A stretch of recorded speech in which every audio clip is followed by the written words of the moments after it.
Desde el tiempo de las persecuciones romanas, ya se usaban las catacumbas para los entierros,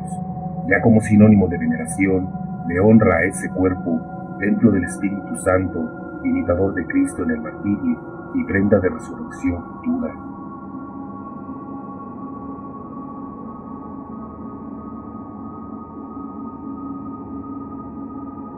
Además, allí en tiempos de persecución se solía celebrar el culto. Tenían la ventaja de que los paganos no entraban a aquellos sitios llenos de muertos, lo cual era un buen recaudo para los cristianos.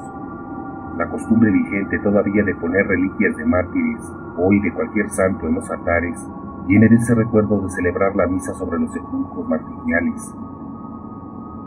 Pero no solo en los tiempos de persecución, sino después también siguieron siendo visitadas para honrar a los santos allí enterrados. San Jerónimo, por ejemplo, las visitaba todos los domingos cuando estaba en Roma. Allí meditaba y oraba.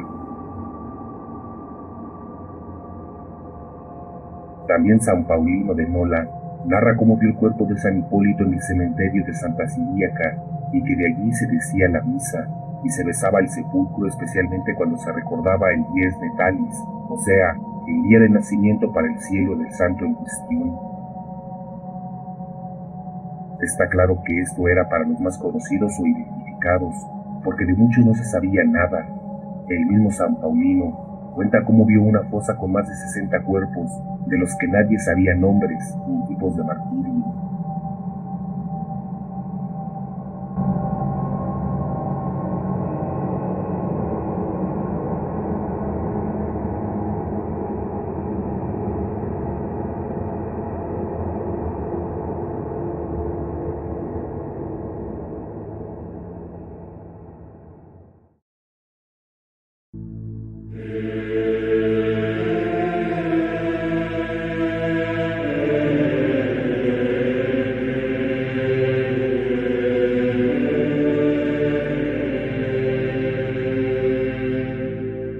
Un corposanto es una clase especial de relicario con una figura o estatua de cera que funciona como simulacro o representación del cuerpo de los mártires.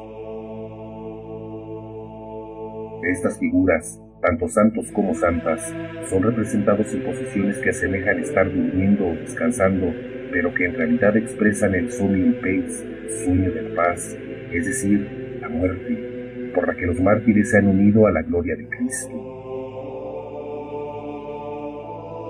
Pero las mencionadas figuras no son solo estatuas devocionales como las de cualquier templo, ya que lo que las hace tan especiales es que en su interior guardan las reliquias, los huesos de mártires cristianos perseguidos y ejecutados en Roma durante la persecución del imperio durante los primeros siglos de la Iglesia, y que fueron sepultados en las catacumbas donde las primeras comunidades cristianas no solo se reunían para la liturgia,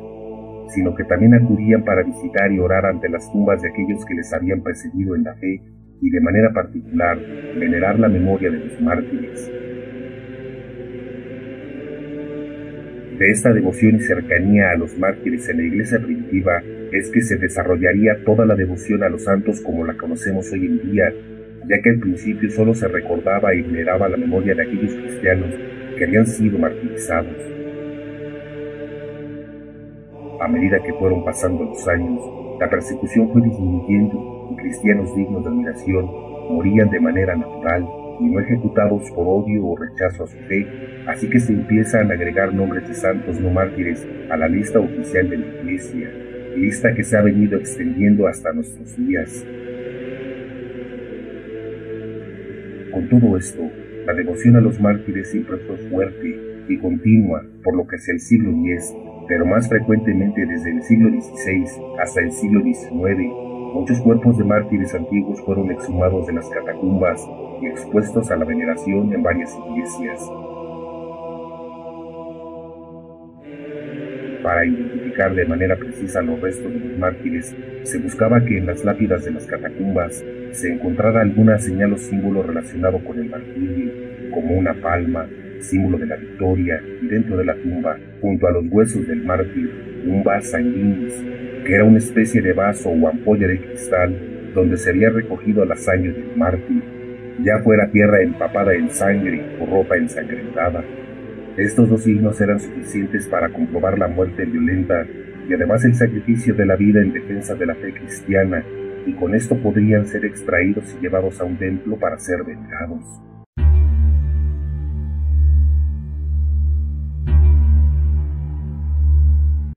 Algunos de estos mártires tenían su nombre tallado en latín en sus lápidas, pero de muchos no se encontraron los nombres, por lo que la Iglesia dispuso que fueran nombrados por alguna virtud cristiana: fe, esperanza, caridad, templanza, etc.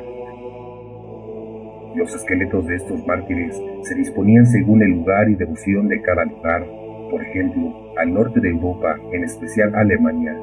se solía dejar los esqueletos completamente a la vista en urnas de cristal, pero los huesos cubiertos con gemas y piedras preciosas, mientras que en los países del sur del continente se formaría la imagen de los corposantos, envolviendo los huesos en telas, revistiéndolos con ropajes que representaban a jóvenes de la época romana, mientras que cabeza, brazos y piernas eran cubiertas con cera y moldeadas para parecer cuerpos en descanso, pero que mostraban claramente los signos del martirio, como heridas profundas o cortadas en el cuello o alguna otra parte del cuerpo. A muchos hasta con pelucas, joyas y piedras preciosas se les llegaron a adornar. Es normal también ver en muchas de estas figuras o simulacros una abertura o ventana en la cera para dejar expuesto algo de los huesos del mártir y así comprobar que no se trataba solo de una imagen común y corriente, sino de un corposanto. De igual manera, estas estatuas siempre van acompañadas por el vas sanguinis, visible junto al cuerpo del mártir, y una Authenticae, que es un documento oficial que empezó a usarse desde el Concilio de Trento y expedía la Congregación de Indulgencias y Santas Reliquias. En este documento se especificaba muy claramente el nombre del santo o santa mártir, la catacumba de la que había sido extraído y una descripción detallada de la urna relicario que lo contenía. No hay que confundir estos relicarios con otras figuras de cera o plata que en su interior guardan también reliquias de santos modernos. Para que una de estas estatuas de cera con huesos en su interior se pueda considerar corpo santo, debe contener las reliquias de un santo mártir extraído de las catacumbas romanas entre el siglo X y XIX y llevar su respectiva vas sanguinis y Authenticae. Por lo tanto, cuerpos de santos de la Edad Moderna, revestidos sus huesos también en forma de imagen yacente y cubiertos con plata o cera, no pueden ser considerados corposantos. Gran parte de estos relicarios se quedó en Europa, la mitad de ellos en Italia y el resto repartidos en otros países como Francia, España, Alemania, y algunos pocos fueron enviados al continente americano, por lo que no es muy común ver esta clase de relicarios fuera del viejo continente. Es triste decir que muchos de estos relicarios, tan ricamente confeccionados, se han perdido con el pasar de los siglos. Por ejemplo, en España, durante la Guerra Civil y la persecución de la Iglesia, muchos de estos relicarios fueron quemados. En la actualidad, ya no son muchos los relicarios con corposanto que generan devoción entre los fieles. En muchos casos se han quedado en iglesias, santuarios y basílicas como meras curiosidades. Esto los que han tenido más suerte, porque hay muchos más que han sido guardados o almacenados en sacristías o cuartos privados, donde son víctimas del polvo y el olvido.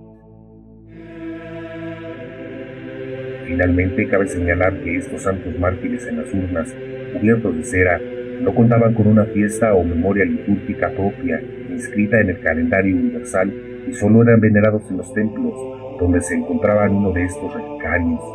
Por lo general, se escogía la fecha de la llegada del relicario a esa iglesia para celebrarlo cada año.